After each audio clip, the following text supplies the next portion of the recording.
to this, the third official episode of the Post-Game Post, the show that's taking over the universe slowly, one step at a time, mate. We can only do what we can do. I'm your host, Keith Webb. I'm joined by my co-host and co-host, Jeff Newman. How you doing, mate? I'm good, mate. Yeah, good. Fantastic weekend away. How about yourself? Yeah, I'm struggling a bit actually. Yeah, big move on the weekend, but no one really wants to care. No one cares about that. But we're here to talk footy, mate. We could talk about ourselves for a while, but we are third episode of Post-Game Post. Who would have thought it would have went this far? The reviews of the show so far have been fantastic. Look out, Channel 9 Footy Show. Here comes Webby and JRo. Okay, moving along. Yes, that's enough of that. We're going to get straight into the AFL Darling Downs Juniors fixtures for this week. We'll go straight into the under-12s to start with, and Coolaroo recorded a big win over the Gundawindi Hawks, 135-0.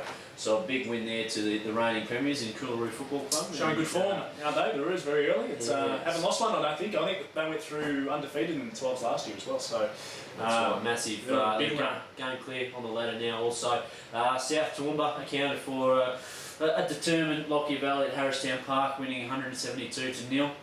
So South's also looking good in that under-12s age group. Young Ryan Newman, I like to pump him up a little bit.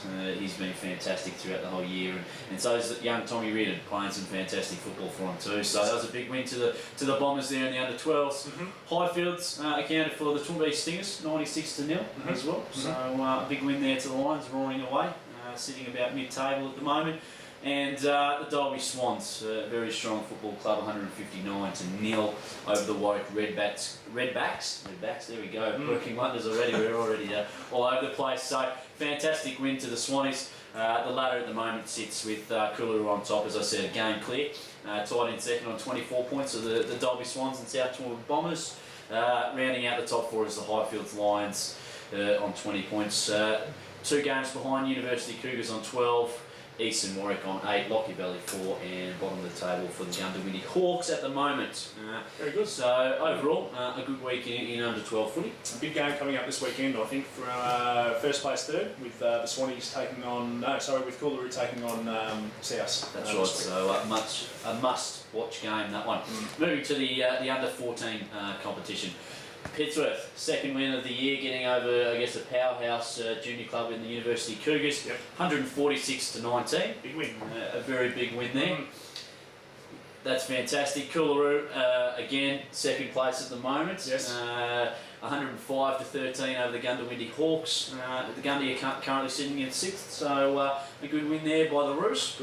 South going down, the third place South to Lockyer Valley in their first win of the season. Who would have predicted that? Now, South did have quite a few away with representative duties on the weekend, but don't take that away from Lockyer Valley. They were absolutely fantastic. Yeah, look, South 14s are a quality team, and for Lockyer to get up there, and I think is that their second win on the trot, mate. I think they had one last week as well, didn't they? Maybe that was in the 12s, but for Lockyer to get a win there is great for the club, and it shows that the club's really moving forward, and they've got some really good junior players coming through as well. So well done to the team, it's a good win. They're taking the right steps forward, which is fantastic. The next game was the Highfields Lions, getting over the East Toowoomba Stingers, 82-34 over there at Rockville Park. Fantastic game there, young Sheath and Carroll standing up for the Lions.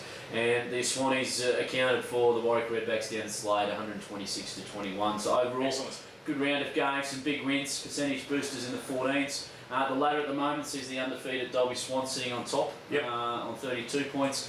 Coolaroo not far behind on 28. This will be an interesting battle. Coolaroo v South also on the 14s, second place third. South on 24 points. Both teams cruising along nicely, welcoming back a lot of representative players this weekend. Should be a cracker. It will be a cracker. Highfields currently on 16, along with East and Gundy, all tied there. It's going to be a tight race for 4th place once finals come around.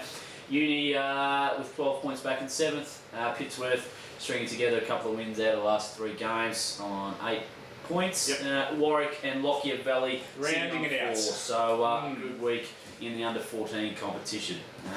Moving straight along to the under-16s. Do it.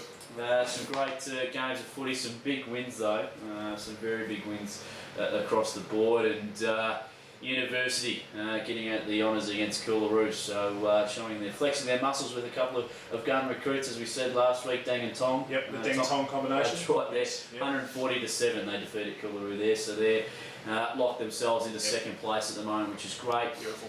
Souths were too good and too strong for the Lockyer Valley Demons at Harristown Park, 116-52, and Dalby. This is I can't believe I saw this score and a bit of controversy, but we won't go there at the moment. 334-4. Yeah. That is an absolute football lesson there over the Warwick Redbacks side. I don't want to talk about it too much. No. It's not really good for football, but 54 goals in a game of football. That's a big day at the office. Someone's kicked an astonishing. absolute bag for probably 2 or 3, maybe more. That is a lazy 54 goals in that big win. So, hopefully the Redbacks bounce back from that one next week.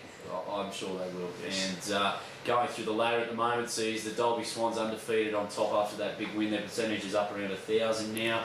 University in second, and looks like they'll remain there. They're 2 games cleared of the third placed South Toowoomba Bombers. Eastern Coolaroo, along with Warwick, tied in 4th place, so a bit of a battle to round out the top 4 again later in the year. And Lockyer Valley sitting on the bottom at the moment. So that's a good round in junior footy, a couple of big wins, a couple of interesting results. Yep. But overall, not too bad. Update on the under-18 Crows. They played Southport Sunday afternoon, just gone, and they were right with them until the 3rd quarter, but they were undermanned and in the end finished 22 points shy of the Southport Sharks. So getting close, they're improving from where they started the first couple of rounds. So that's a really good effort with only 18 players to stay that close for that long, and I know that they're definitely improving every week and being really good and being competitive. That's the main thing in that Division 1 standard of football, is being competitive every week, and they're certainly doing that. So it's good signs for the young boys. But on there, Girls Crows play Saturday morning against Yeronga, so hopefully they get a win there. I'm sure the coach is pumped. Other things, Darling Downs Demons went away with championships last weekend as well to Ballina, New South Wales. They did win a game, though they came back a better team. The Triple A built their character, their passion for the game, and I guess that's what we're about with the development team. They won a football experience, didn't they, Jeffo? They did, mate. That's football experience. Football was the big winner in the end. They were. You took the words right out of my mouth, mate. Football was the big winner, and I'm sure that group of boys will stick together and they'll come back to club footy a lot stronger. So watch out for those boys. Going to go into the best award going around. I think every player wants to win this now, especially after last week's junior. Joe Verney pumped it up all over the social networking sites. As he's prone to do. It's, look, this week, a young man who went away with the under-14s DD squad and was actually named got the Coaches Award at the end of the carnival for what was a sensational carnival. And that goes to young Sam Flannery, now with the South Toowoomba Bombers team.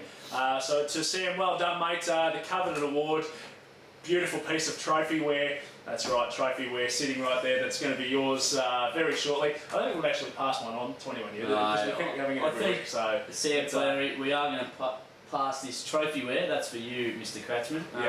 Pass this trophy-ware on to young Sam Flannery. Beautiful. And it's very sturdy. We've spent a lot of money on it. We have. So it's going to be hard to replace. It may push the budget out. We may not get a show next week. It's the way we're going, but that's all good. So well done. Great wrap on the juniors, mate. Is that all we've got on the junior fronts? That's junior footy. So that's part 1 of episode 3. Come back after the break. We'll be right back. Break and go into the Yellow Pickford Cup. Yes, look forward to your company there.